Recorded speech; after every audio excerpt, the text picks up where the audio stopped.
Welcome, everybody. I'm really excited to be able to introduce Darren Starnes, our presenter tonight.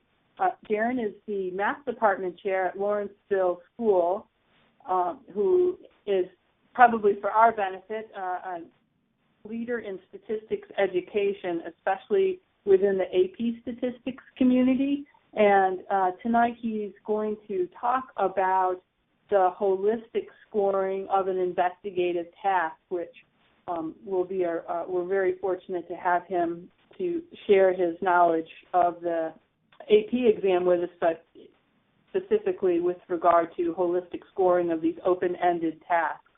Darren has been involved in all aspects of the AP exam. He's been, of course, an AP teacher, an exam reader, and a workshop leader since 1998. And somehow, with all of that, he finds time to co-author introductory statistics books, of which the number is 3. So really thankful that he's willing to share time with us tonight. As I think you are all aware, these articles appear in Chance magazine, and they're in the special issues, Part 1, and upcoming Part 2, Nurturing Statistical Thinking Before College. So absolutely encourage you to review the other articles as well. And you can, just as a taste, those are listed on your screen now in this slide. And in fact, upcoming webinars will be presented by other authors, so watch for those announcements. And so now I'll turn it over to Darren. Yeah, and I know I'm really excited. Thanks, Donna and Rebecca. I'm excited to see the Part 2 articles that are going to be coming out very soon. There are some in here that I'm really eager to read more about. So thank you, everybody, for joining in tonight. I'm always excited to talk about the AP Statistics exam, and particularly to share my enthusiasm for the holistic scoring process that the exam uses, because it's had a big impact on my classroom and my teaching over the years, and also to talk a little more about the investigative task, which maybe hasn't gotten as much recognition out in the statistics education community as I would like. So I get to do both in one webinar. So just to make sure everybody is a little more familiar with the AP Statistics exam, how it's put together and how it's scored, there are 2 parts to the exam. The first part is a 90-minute multiple choice section. It consists of 40 questions, each having 5 answer choices. That section of the exam counts for half of a student's exam score. And in fact, the score is a very simple rights-only scoring, number correct times 1.25. So a student who happens to get all 40 correct, and there are occasionally students like that out of the almost 200,000 that take the exam, they would end up with 50 points coming out of the multiple choice section. The second section the students take is the free response. Again, 90 minutes for that section, but it consists of 5 open-ended questions that are meant to be about 12 minutes each on average, and 1 investigative task that's meant to take about half an hour. So we'll spend a little more time talking about that investigative task in a moment. The free response also counts for half of the student's exam score. But the questions on the free response section are scored holistically on a 0 to 4 scale. And that's where I'm headed next, to talk a little bit more about that scale. So the original development committee for AP Statistics came up with this idea to use holistic scoring for statistics because they felt that it suited the nature of the free response questions better than an analytic scoring system like the one used in AP Calculus, where there are 9 points for each free response question, and each component of a student's response either earns or loses so many points for whatever they're doing. And so the answer on a 9-point calculus question might be worth just 1 point. On the statistics exam, a top score on any one free response question is designated as a complete response and earns a score of 4. A response that is substantially correct but not complete earns a score of 3. A developing response is a score of 2. A minimal response is a score of 1. And there is also a score of 0, which is something slightly below a minimal response, but it doesn't really get a name. It wouldn't be a nice name, so we don't want to say that about a student's response, but it's something less than minimal. And when we're thinking about these score categories, we're thinking about the quality of a student's statistical knowledge as demonstrated in the response, but also the quality of the student's communication. So on each question, there's more detail in terms of how we evaluate a student's response to place it into one of these 5 buckets, if you will. A complete response is a pretty impressive response, but it may not be perfect. But it does include all the required elements, and it mandates good communication on the part of the student.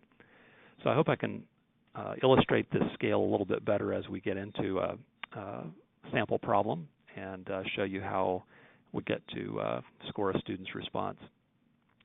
So now let's talk about that investigative task that comes at the end of the exam. This is from the AP Statistics course description. The purpose of the investigative task is not only to evaluate the student's understanding in several content areas, but also to assess his or her ability to integrate statistical ideas and apply them in a new context or in a non-routine way. Just on the surface, that's a pretty exciting proposition to imagine students doing that in general, but to ask them to do it on this culminating exam for the course that might earn them college credit or placement is a little bit daunting too. So I think one of my messages in talking with other instructors is that this is something you have to prepare your students for. It's not going to be easy for them the first time they try to do something that's quite so outside the box. So let's take a look at an investigative task that might give you a sense of what's expected of students. So this one is from the 2009 exam, a fairly recent exam, and it's one of the ones that I think many of us in the AP Statistics community like. It showcases the investigative task well.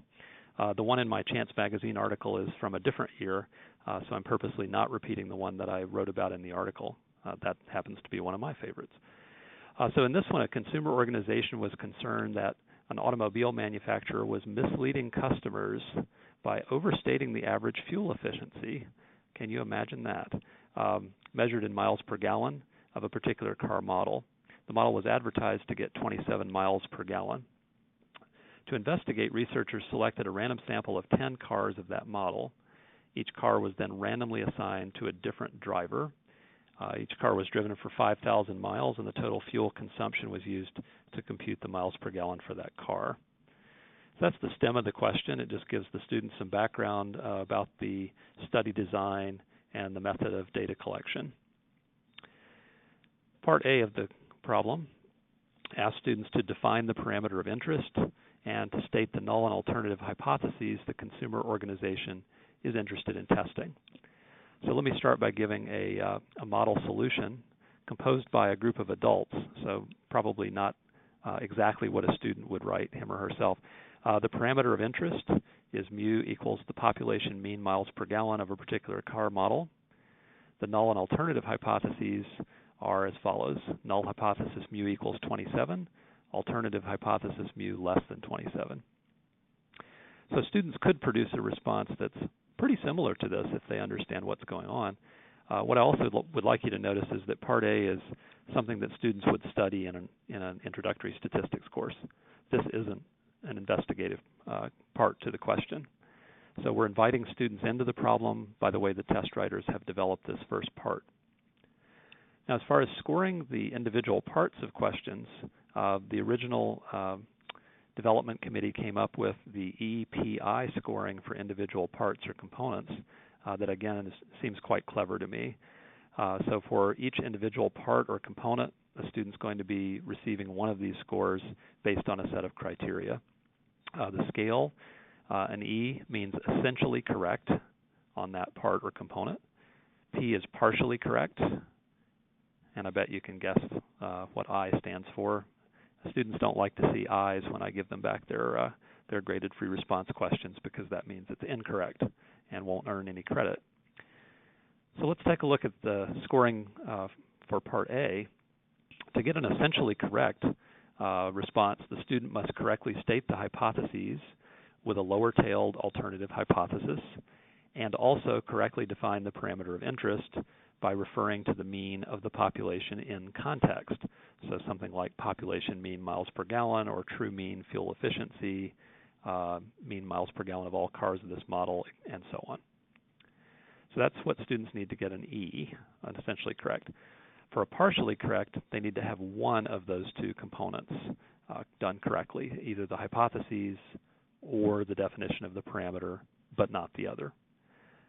So you can see that the rubric, basically the scoring rubric, has been divided into two subcomponents here for this Part A, and incorrect otherwise if they don't get either of the two subcomponents correct. So that one's pretty easy to score, and it's also one that students did fairly well on. Now we start moving toward the investigative part of the problem. So there's some additional information provided. One condition for conducting a one-sample t-test in this situation is that the miles per gallon measurements for the population of cars of this model should be normally distributed. However, the box plot and histogram below indicate that the distribution of the 10 sample values is skewed to the right. So at this point, students are thinking about that normality condition to use the one-sample t-test, and they're wondering if the sample data contradict that assumption or condition. So we'll take a look now at Part B. The question asks students, one possible statistic that measures skewness is the ratio sample mean divided by sample median. What values of that statistic, small, large, or close to 1, might indicate that the population distribution of miles per gallon values is skewed to the right? Explain. So a model solution might look something like, if the distribution is right skewed, one might expect the mean to be greater than the median. Therefore, the ratio sample mean divided by sample median should be large, that is, greater than 1. For the scoring of Part B, again, to get an essentially correct, the student must state that large values or values greater than 1 of this statistic indicate the right skewness, and also justify the answer with a statement of how right skewness affects the relationship between the mean and the median. So there are, again, two elements that the grader is looking for. The student can get a partially correct if they state that the large values of the statistic indicate right skewness, but only argues that in a normal distribution or symmetric distribution, the ratio should be close to 1. Therefore, they're not discussing the right skewness. Or another way they can get a partially correct is if they make a correct statement of how the right skewness affects the relationship between the mean and median, but they don't state that large values of the statistic indicate right skewness. And the third way they can get a partially correct is if they reverse the relationship between the mean and median in a right skewed distribution, or reversed left skewness and right skewness in their discussion, and state therefore that small values of the statistic indicate right skewness. So they've essentially got things backwards in their mind about the relationship between mean and median in this skewed distribution. Incorrect would be anything less than that, but for example, if a student says large values indicate right skewness but give no explanation at all, or give an incorrect explanation. So now we're starting to get into this investigative component of the problem. Students haven't really seen anything like this in most of their statistics courses. Part C pushes the idea a little bit further. It says even though the miles per gallon values in the sample were skewed to the right, it is still possible that the population distribution of miles per gallon values is normally distributed and that the skewness was due to sampling variability. To investigate, 100 samples, each of size 10, were taken from a normal distribution with the same mean and standard deviation as the original sample. So we're going to simulate a distribution, 100 simulated samples of size 10, and we're going to take a look at the statistic that was described in Part B, the ratio sample mean to sample median. for each of those 100 samples. So this dot plot displays the simulated sampling distribution for the 100 trials, and we can see a nice dot plot here. We're also given the information that in the original sample, the value of the statistic, little error on my slide, sample mean divided by sample median, that should be, was 1.03. So students are meant to notice where 1.03 is here on the dot plot, and they're about to be asked a question related to how usual or unusual that value is. And here's the question. Based on the value of 1.03 and the dot plot above, is it plausible that the original sample of 10 cars came from a normal population, or do the simulated results suggest the original population is really skewed to the right? Explain. So students are supposed to look and see that the value of 1.03 is a little bit unusual, but it's not that far out in the tail of the distribution. There are quite a few dots out of the 100 that are even more surprising than 1.03 if you sample from a normal population and compute that ratio. So a model solution might look something like this. Because we are testing for right skewness, the estimated p-value will be the proportion of the simulated statistics that are greater than or equal to the observed value of 1.03. The dot plot shows that 14 of those 100 values are more than 1.03. Because this simulated p-value is larger than any reasonable significance level, we do not have convincing evidence that the original population is skewed to the right, and so we conclude it's plausible that the original sample did come from a normal population.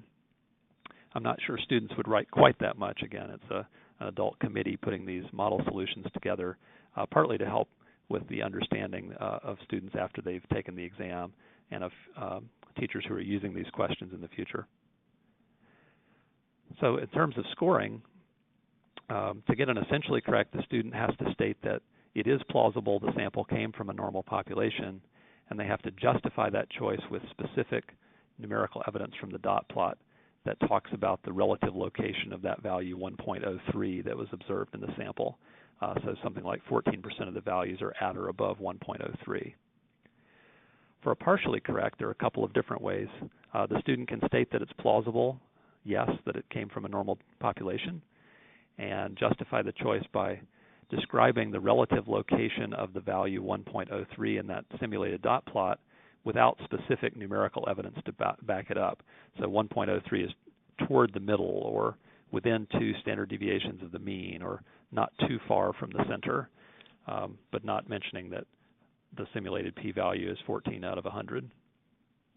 They could also get a partially correct if they state that the sample came from a population that is skewed to the right, and justifies the choice by describing the relative location of the value 1.03 as saying that only 14% of the values are at or above 1.03. So they think that is an unusual result, which most of us would disagree with, but at least they have that idea of how unlikely is it to get a sample as unusual as this one, or more unusual if the population distribution really was normal.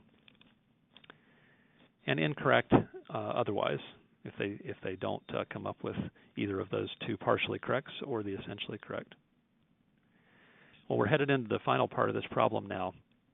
So you can get a sense of students thinking thus far. They've been asked to think about a simulated p-value. They've been asked to think about a ratio of sample mean to sample median. And now in Part D, they're given a table below that shows summary statistics for the miles per gallon measurements for the original sample of 10 cars. And you see it's just the 5-number summary. We don't have the mean. We don't have the standard deviation. Choosing only from the summary statistics in the table, students are asked to define a formula for a different statistic that measures skewness. And they're asked what values of that statistic might indicate that the distribution is skewed to the right, and to explain. So this allows for quite a bit of creativity. One possible statistic would be the maximum minus the median divided by the median minus the minimum. But I can assure you this was not the only one students came up with. Some students used the maximum minus Q3 divided by Q1 minus minimum. some students computed a statistic that would have been the reciprocal of this statistic for measuring skewness, and in that case, their answer about what values would indicate right skewness would be different. So assuming this statistic, if the distribution is right skewed, one would expect the distance from the median to the maximum to be larger than the distance from the median to the minimum, so the ratio should be greater than 1. Again, if the students took the reciprocal of that statistic, then they would need to say that the ratio should be less than 1. So the scoring for Part D, to get an essentially correct, the student has to define a reasonable statistic based on the values provided in the 5-number summary, and then identify the values that indicate right skewness with a correct explanation of why those values would indicate right skewness. For a partially correct, as you've noticed, there's sometimes more than one way. The student can define a reasonable statistic like the one mentioned before, but fail to adequately justify the values that indicate the right skewness. Or the student might also not define a reasonable statistic, but use values from the table to describe a reasonable method for identifying right skewness. For instance, if the distance from the median to the maximum is greater than the distance from the minimum to the median, that would be an indication of right skewness. But they never actually came up with a statistic or talked about the values of that statistic. Their reasoning is in the right direction, but they didn't really do what the question asked. And of course, incorrect if the method does not include any kind of comparison. So maybe they checked for outliers on one side of the distribution or something of that sort, and didn't look at the other side of the distribution at all. So what we have at this point is some essentially correct, partially correct, and incorrect scores on each of the 4 parts, A through D, but the exam reader needs to give a score of 4, 3, 2, 1, or 0. How do we get there? Well, this feels a bit analytic, but now that we've holistically scored each of the parts, we count each essentially correct response as 1 point and each partially correct response as a half point. If the score ends up as a whole number, then we know what to do.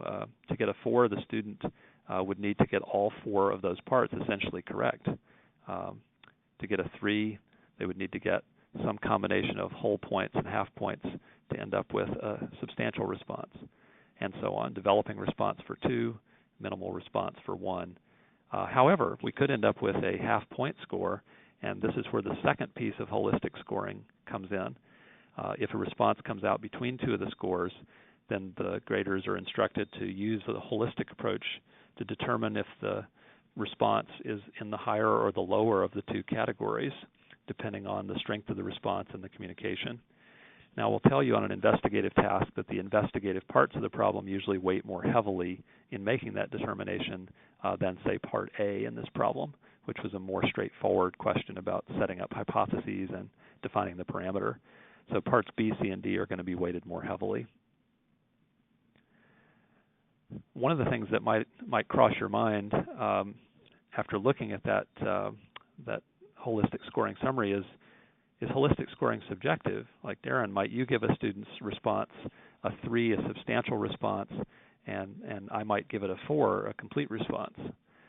Well, the correct answer is no.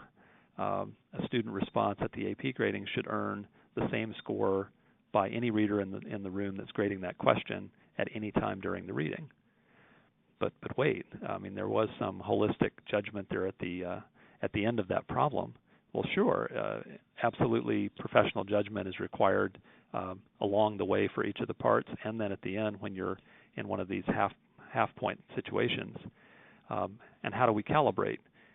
At the AP grading, we have very intensive training sessions with sample student responses that help show the boundaries between a complete response and a substantial response, for example, or a substantial response and a developing response. Several papers around the edges and the rationale from the question team as to why the student's response earned the higher or lower score. During the reading, we also have people grading in partners, that is sitting with a partner next to them as they're grading, and usually it's a high school teacher, AP Statistics teacher with a college or university faculty member, often a new person with an experienced person. So this encourages some dialogue. If there is a judgment call and the grader is wanting to calibrate, it's easy enough to ask the partner. Another important piece of the consistency is the table leaders who sit at the front of the grading room, who also have partners. They can assist with interpreting the rubric during the entire grading of the question, and they also perform quality control checks by back reading a sample of each reader's papers to be sure that everyone's staying consistent according to the rubric. So I want to say just a word before I finish about my claim that holistic scoring has really impacted my own classroom experience. For me, at least, when I used to grade analytically in the early years of teaching intro stats, I was trying to be concerned about how many points something was worth in a particular problem. And what I've noticed is that it's changed my focus and the students' focus from what the grade is and why I counted off so many points to understanding why a response isn't complete. What is the standard that is required to make a response complete? How can my response be better than it is now? What will it take in terms of response quality? I'm enjoying this new type of discussion with my students that is geared more toward how do I do it better? How can I achieve a complete response in a circumstance like this in the future? I also like that the nature of these rubrics emphasizes both statistical understanding and very clear, precise communication. My students don't come to me very accustomed to doing technical writing. They've done a lot of literary analysis and creative writing and other kinds of expository writing, but they need a lot of work in developing good technical communication skills. So these rubrics really reward that kind of progress. I also like that as we do the EPI scoring on individual components or look at the overall qualifications of the response, students get feedback about exemplary responses, and they have exemplars to look at, sometimes from their classmates, sometimes from the AP grading itself. They also get to see how their response compares to the exemplar and to their peers, and they can see what's required to close the gap between the two.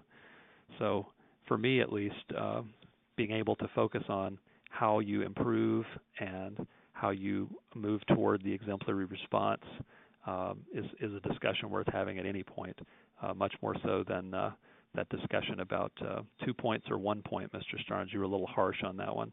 There really hasn't been so much debate in my interpretations of the scoring rubrics, because I can show them the scoring rubric too.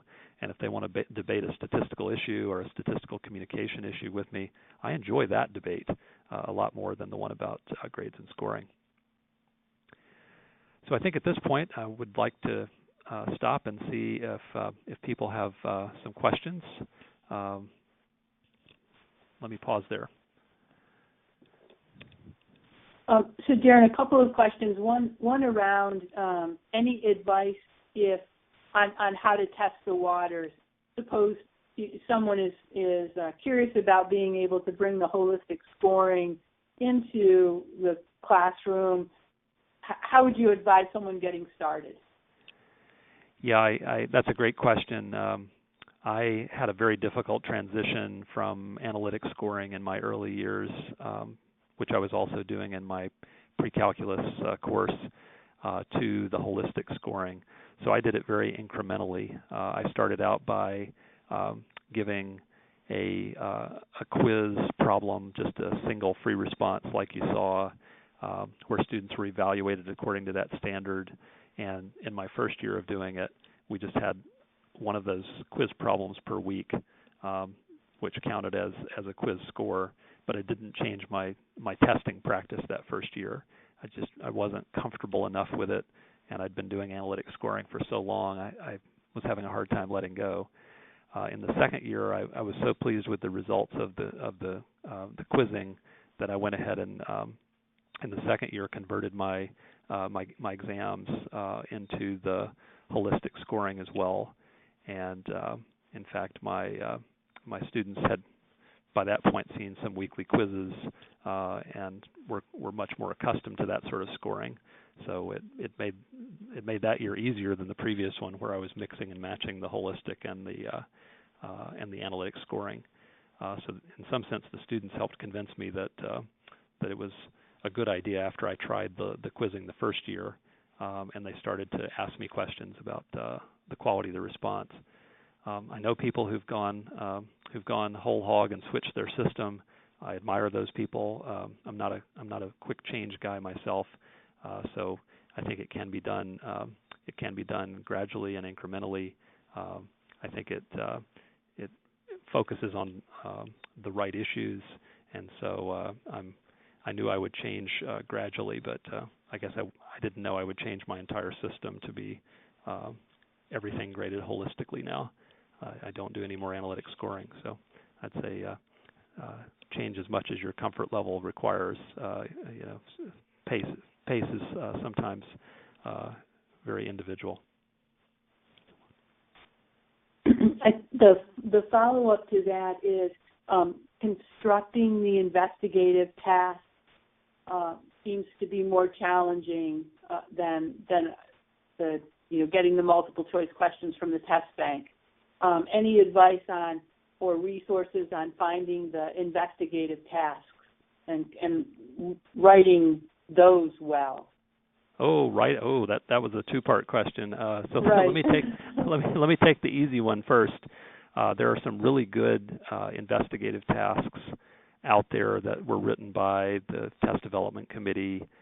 We've been doing the exam since 1997, and there's been an investigative task on each exam. There's also been an overseas version of the exam that's been released for a number of years that gives an additional set of free response questions. Now those international exams are being released through the AP audit account, so you have to get access to those as a teacher with an AP audit account. But there are a bunch of really good ones out there with nice scoring rubrics. We're also blessed to have a number of good review books that have been developed out there for AP statistics that have sample investigative tasks in them. The difference for me is that those have never been used in exam conditions, so I'm more likely to use those for classroom quizzing or practicing working on investigative tasks in some sort of team environment. If I'm ever going to have kids graded on an investigative task, I prefer to use one that's been vetted under exam conditions and that the rubric has been carefully scrutinized and used in grading a bunch of papers. Now that second part is a tough one. Writing your own investigative tasks that requires some really creative types of thinking that I don't know if I'm always blessed with. I think there are times when I might be able to write a really clever question like the one you saw, and most days not. So I've got a couple of friends who craft these things that are just a bit more creative, outside-the-box thinkers. Jason Molesky, who maintains a Stats Monkey website, has developed a number of free response questions over the years, and I've been the beneficiary of using some of his material. And we have a nice community of AP teachers in the AP statistics teacher community that shares freely of their good questions.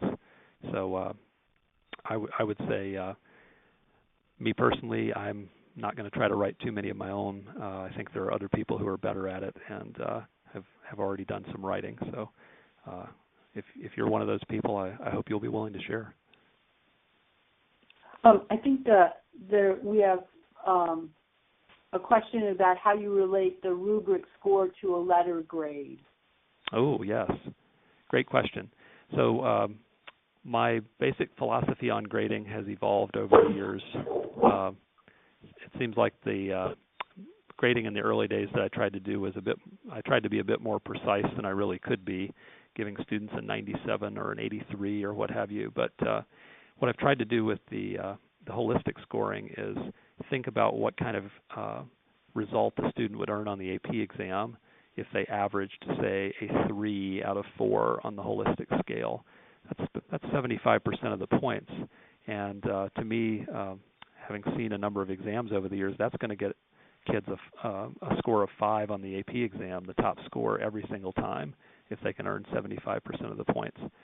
So in my particular institution's grading scale, any kid who averages above a 3 on free response questions on any assessment is going to get some shade of A.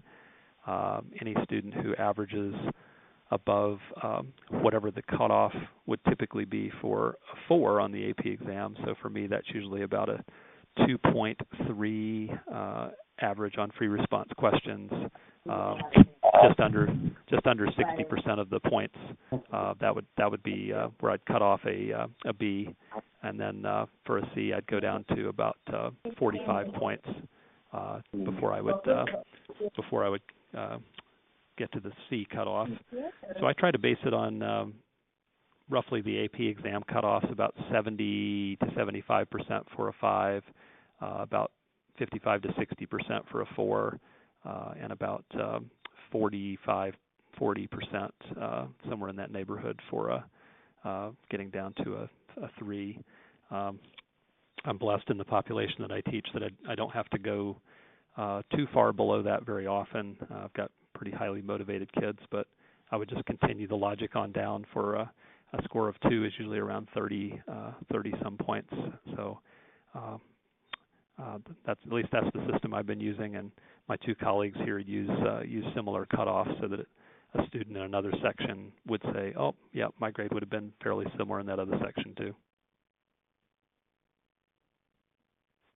Well, I don't see any other questions, so I'm going to ask my final one, and I'll give people a chance to write in their questions while I'm asking it. And that is, have you tried using the or talked with colleagues who have used the investigative tasks in classes that are not AP statistics? So maybe for the less mathematically gifted students. So you probably get a sense of where I'm going is that would you say that this is sound pedagogy regardless of the level of the class?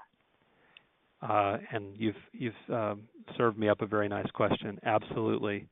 I think with students who are maybe not as versatile in their thinking as the AP level student or the strong intro stat student, you may have to provide a little bit more scaffolding to get students to be successful. Using teams of 3 or 4 students can be a nice form of scaffolding. Letting 3 or 4 students tackle one of these questions together can really help them build confidence in their ability to do some really creative outside-the-box thinking. And a few of those team challenge problems might eventually allow individual students to do a couple of the parts of a question, maybe not all 4 in this case, or the one in the Chance Magazine article had 6 parts. I would be happy if a student at that level could consistently do half the question. That seems like a really good achievement, especially as they're getting used to these questions that are different than the ones that they might do on homework or weekly problem sets. So yes, absolutely. Great. Well, that's all the questions. So I think, Rebecca, I would turn it over to you, but want to say this has been just fascinating. Thank you so much for sharing your Chance article with us. Oh, thank you.